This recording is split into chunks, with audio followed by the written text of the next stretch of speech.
Hello friends, welcome to my channel. আজও একটা দুর্দান্ত স্বাদের ম্যাঙ্গো কুলফি রেসিপি নিয়ে চলে এলাম আপনাদের জন্য। একদম মুখে দিলেই মিলিয়ে যাবে, এত ক্রিমি টাইপের হয়েছিল। তো চলুন, এখানে রেসিপিটা আমি শুরু করে দিয়েছি। 500 মিলি দুধ দিলাম, গরুর দুধ দিয়ে দিলাম, 3 চামচ ক্যাস্টার্ড পাউডারটা দিয়ে বেশ চামচের সাহায্যে ভালো মতো মিশিয়ে নিলাম। একটু ঘন হয়ে আসলে দিয়ে দিলাম কাজু, কিশমিশ 8 থেকে 10টা করে কাজু, 8-10টা হবে, আর কিশমিশও তাই। তো যে যেখান থেকে বসে আমার ভিডিওটা দেখছেন, একটা লাইক দিয়ে প্রথম থেকেই কন্টিনিউ করার অনুরোধ রইল। তারপর দিয়ে দিলাম প্রায় হাফ কাপের মতো কনডেন্স মিল্ক। তো এটা দেওয়ার পরে একদম আঁচটা লো আঁচে রেখে বেশ মিশিয়ে নেব।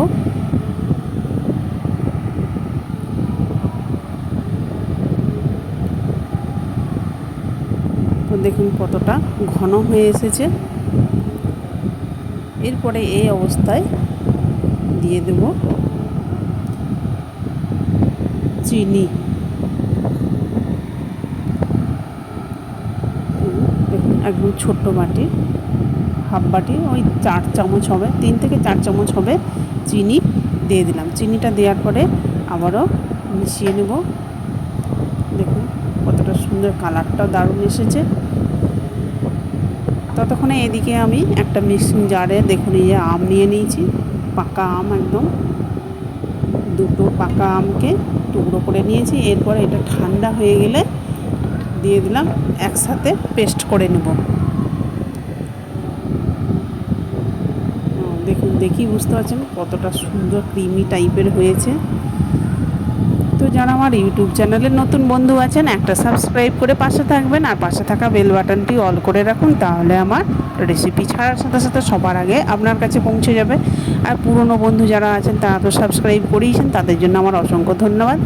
তো এখানে দেখুন ওই যে কাগজের কাপ নিলাম, যেগুলো ইউজ অ্যান্ড থ্রো, সেই কাপগুলো নিয়েছিলাম, তার মধ্যে দিয়ে দিলাম। তো আমি কিছুটা একটা পাত্রেতেও নিয়ে নিলাম, মানে স্টিলের জায়গা নিয়ে নিলাম। এরপর আমি কিন্তু ডিপ ফ্রিজে রেখে দেবো প্রায় 24 ঘন্টার মতো।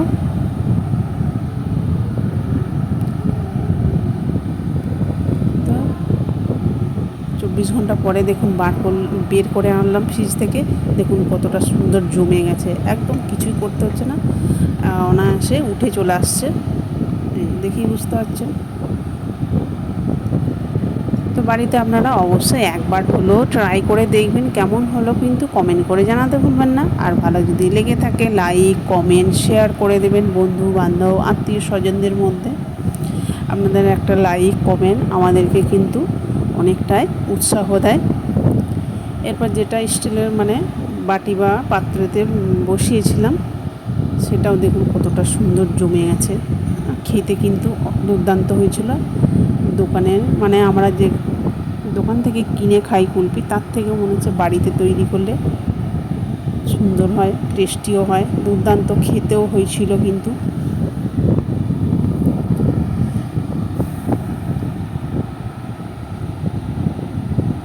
এরপরে দেখুন উপর থেকে কাজু আর কিশমিশ টুকরো করে দিয়ে দিলাম, মানে কুচিয়ে রেখেছিলাম, সেটা উপর থেকে দিয়ে দিলাম, দারুণ মানে গার্নিশের জন্য, দেখতেও সুন্দর লাগবে।